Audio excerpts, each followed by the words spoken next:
And the New York Post says, send in the moms to tame the Baltimore rioters. It refers to one woman in particular who took matters into her own hands, literally. Toya Graham spotted her 16-year-old son in a crowd of teens vandalizing and looting. Cameras captured the moment that she confronted her son. She yelled at him and struck him multiple times, and video of the moment spread quickly on TV and social media. More than 2 million people viewed her response to the attention on our Facebook page.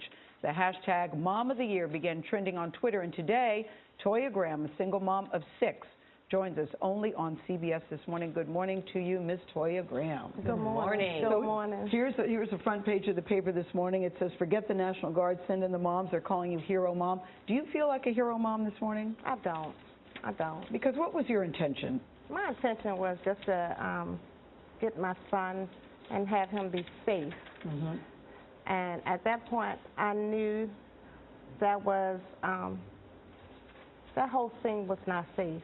It wasn't safe at all. Let's go back to that morning, because you had told him, do not go down to the protest. Yes. He told me the night before that, you know, everybody was supposed to meet up at Baltimore Mall. And I said to him, Michael, go to school. Don't go to Baltimore.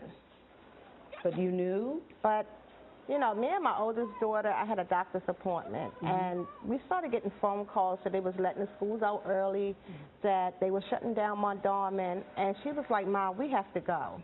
Wow. You know, you have to leave the doctors off. We have to go.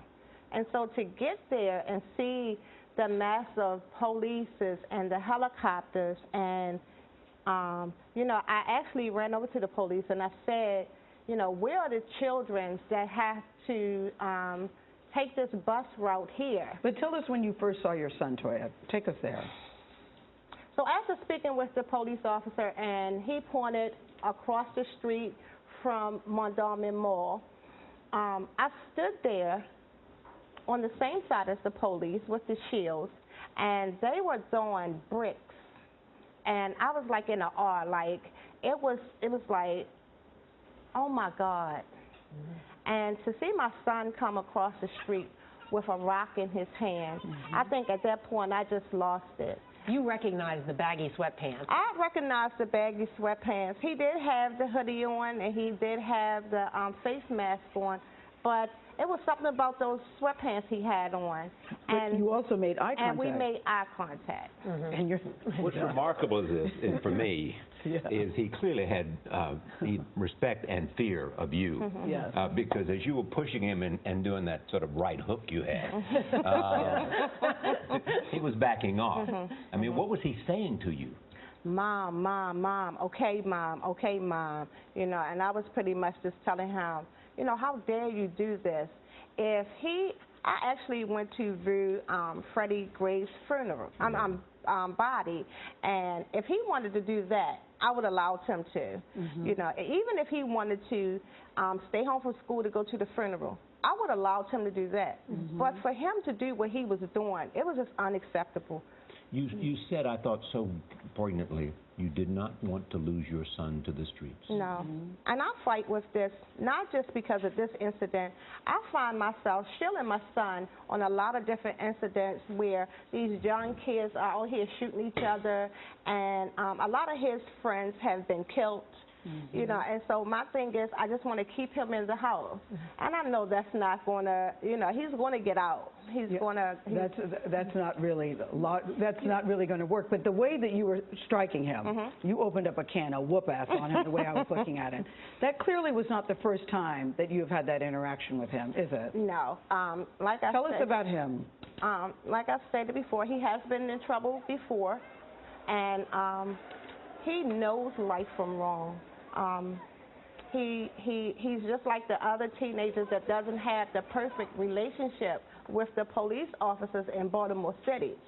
But you will not be throwing rocks and stones at police officers. At some point, who's to say that they don't have to come and protect me from something? You know, and they might not want to, knowing that you're bringing harm to them. Two wrongs don't make a right. So at the end of the day, I just wanted to make sure I had gotten my son home. And we actually could see everything after being home watching the news, and he started seeing the fires and everything that was taking place. And Did he say he was sorry? No, he didn't say he was sorry, but, you know, he was coming upstairs and he was telling me things that his friends were saying. What are they saying? You know, Michael, you need to give your mother a hug. You know, Mother's Day is right around the corner. You need to buy her the best Mother's Day gift ever, you know.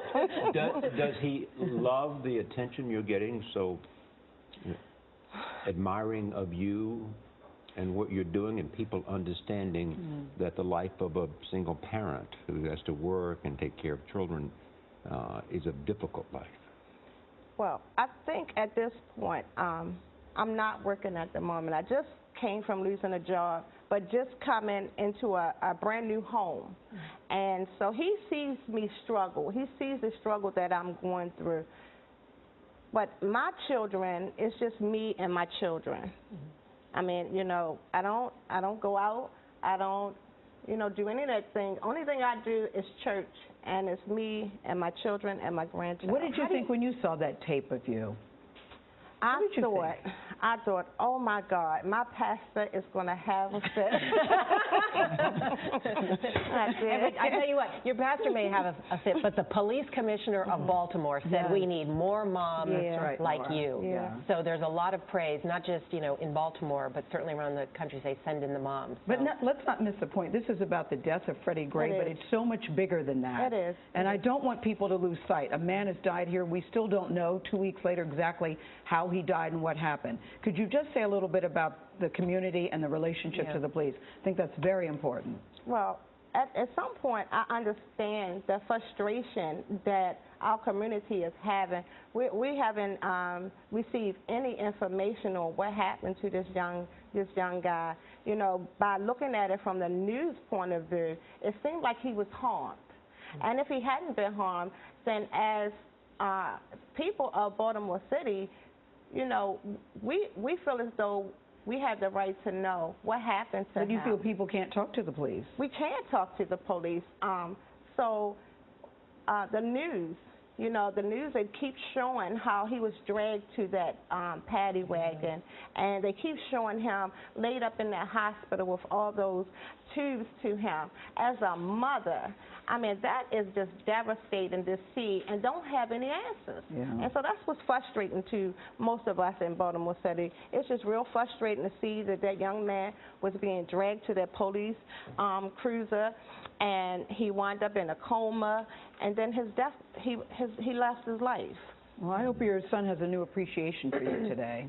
I hope you get a job. I hope your kids, because everybody's calling you here. This is a beat by Cal. Thank you for being here. Thank you.